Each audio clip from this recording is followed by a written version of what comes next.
Thank you very much. I apologize for not speaking Japanese.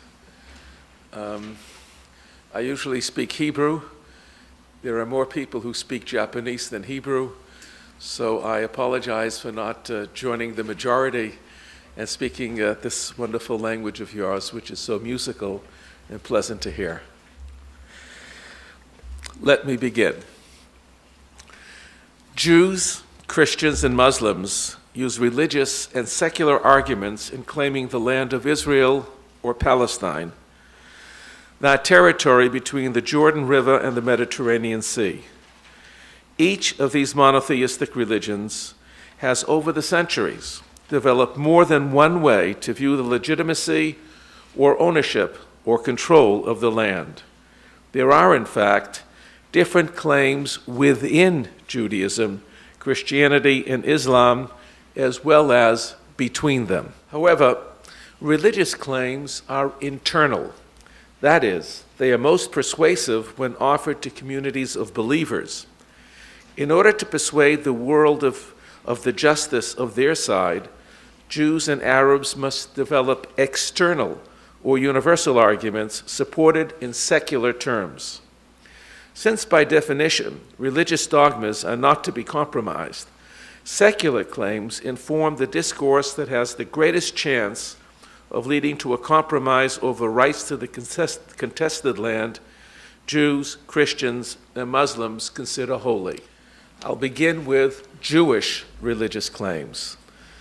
The Jewish claim to the land between the Jordan River and the Mediterranean Sea, and from the Lebanon in the north to the Negev Desert in the south, is rooted in the biblical narrative that is more than 3,000 years old. The Bible records in Genesis the covenant that bound Abraham and his descendants as well as God in a series of mutual promises. Abraham promised obedience to God, and Abraham's God promised that Abraham's descendants would be part of an eternal plan, an eternal nation that would have its roots in the promised land. Jews have even understood the 2,000 years of exile from the land of Israel in terms of the covenant. They believe the exile was the result of their failure to live up to the covenant, not due to the weakness of their God and the greater power of the gods of other nations. Unlike the other ancient peoples who disappeared, together with their gods when conquered, Jews have survived, perhaps longer than any other people in recorded history.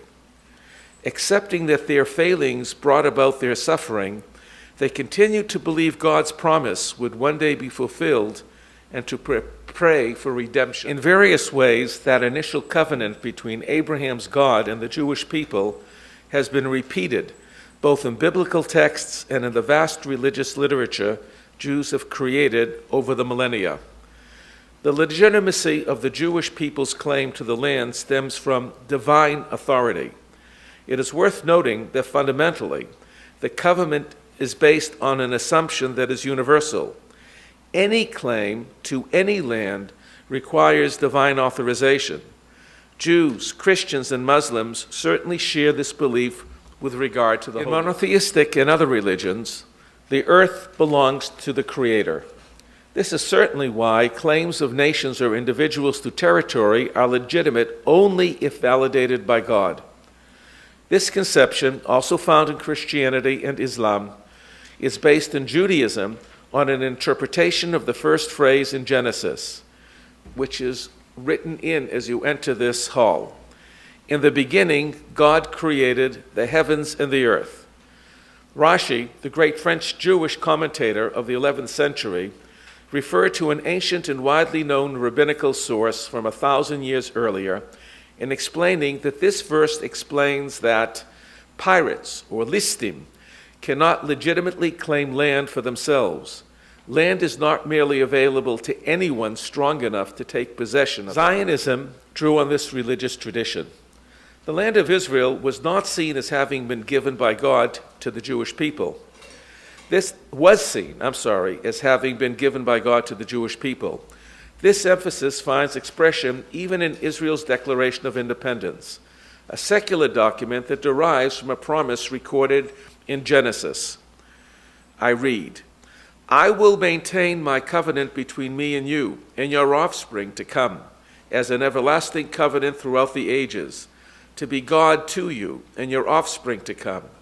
I assign the land to you, to use to sojourn in it, to you and your offspring to come, and all the land of Canaan as an everlasting holding. Some, not all religious Jews, and many Christians, particularly large segments of Protestantism, continue to hold to the idea that Jewish title will be reasserted only when God chooses. In contrast, Zionists drew upon Jewish religious traditions even as they secularized them and claimed the land of Israel as the promised land to which they would soon be restored. Suggestions a century ago that Jews should accept lands in Africa or elsewhere, even as a temporary asylum, caused a crisis and were quickly rejected. The land of Israel was the only historic and future homeland. This conviction was widely accepted not only by Jews, but by the world community, as evident from a succession of resolutions passed by the League of Nations and the United Nations in the aftermath of the First and Second World Wars. Yet, it is important to recognize that despite this widespread agreement on the relationship between Jews and Palestine, there has been considerable debate among different segments within Judaism itself about how and when Jews would return to reclaim their homeland and what the boundaries of that homeland might be. Religious Zionists who believed that the right of the land of Israel was absolute, but still subject to temporal compromise, joined with secular Zionists in agreeing to partition, first in 1937, and again in 1947 when the United Nations put forward a similar plan, then again in 1967 after the June War between Israel and the Arab neighbors. However, a minority of religious Zionists argued that the divine promise could not be contravened. They believed Jews must not give up on what God had promised, and on that basis rejected partition. This uncompromising position gained adherents after the 1967 war, when Israel took control of Jerusalem and the West Bank, Gaza and the Golan. It has been popularized in the Israeli political right primarily through the leadership of a group within the religious Zionist party, Gush Emunim, or Bloc of the Faithful, who agitate for establishing and maintaining settlements in the West Bank, which they call by the biblically evocative names of Judea and Samaria, demands for title and control over all historic Palestine, that is, areas that served as locales for biblical stories, have clearly become a significant force within religious Zionism. Although this segment of the Israeli population is a minority, it is energetic and vociferous and has successfully planted Israeli settlements all over the highly contested territory of the West Bank. Moderate elements within religious Zionism believe that Jewish claims for the entire promised land of Israel will be realized at some later time than that God chooses. In the meantime, they are willing to compromise. Their pragmatic approach is based on a theological principle. Even the most devout and religious individual cannot know when God's promise will be realized, nor by whose agency. The issue of agency is particularly significant. Should the Jews act on their own to return to the land promised to their forefathers, or are they obliged to wait for God to act on their behalf? Ultra-Orthodoxy insists that Jews cannot have temporal control of the Holy Land until God's inauguration of the ingathering of the exiles through the intervention of the Messiah. They reject Zionism as an illegitimate attempt to hasten the Messianic mission and God's plan. The extreme Neturei Karta sect not only rejects Zionism, but even the existence of Israel, the state of Israel, preferring a PLO state established over the entire country until the Messiah sets things right. More extreme ultra-Orthodox even blame Zionism for the Holocaust, which they view as a punishment for the Zionist sin of challenging God's order and trying to fulfill God's promises by their own initiative. But note that once the Jewish state was established, and especially when it expanded into territory associated with biblical texts, even ultra-Orthodox groups that do not support Zionism argued against returning territory to non-Jewish hands and thereby aligned themselves with the political right in Israeli politics. In marked contrast to this ultra-Orthodox view, Rabbi Avraham Kook, the chief rabbi of the Jewish settlement of Palestine, supported secular Zionists. He believed they were doing God's work and that the state of Israel heralded the promised return to Zion. Rabbi Kook's Orthodox followers accepted his endorsement of adding a new prayer to the prayers recited daily by pious Jews, asking God to bless the state of Israel as, and I quote, the beginning of our redemption, Reshit Smichat Geulatenu. But Rabbi Kook's followers did not identify particular political figures, parties, or programs as part of the divine plan, and many were willing to see a Jewish state coexisting with an Arab one.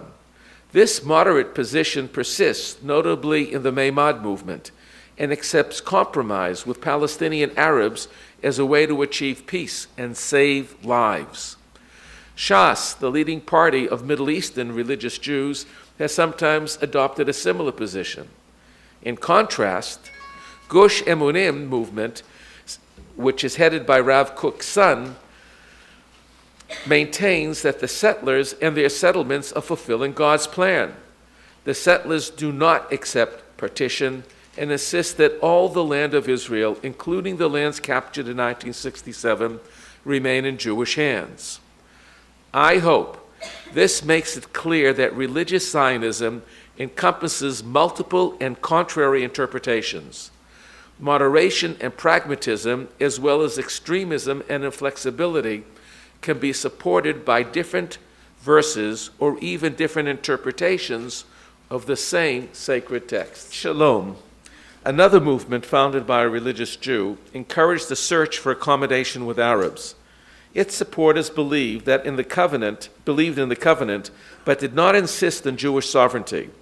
The movement's leader, Martin Buber, de-emphasized ritual and halakha, or Jewish law, and instead focused on ethics. Buber insisted that the Jewish presence in the homeland must be moral, and that morality might require accepting the absence of Jewish control in favor of a binational state in which Jews and Arabs shared responsibility. Above all, he was concerned about the moral costs of a violent conflict with the country's Arab population, and therefore favored pacifism. His movement was small in number, but exercised a powerful influence, including on secular Zionists.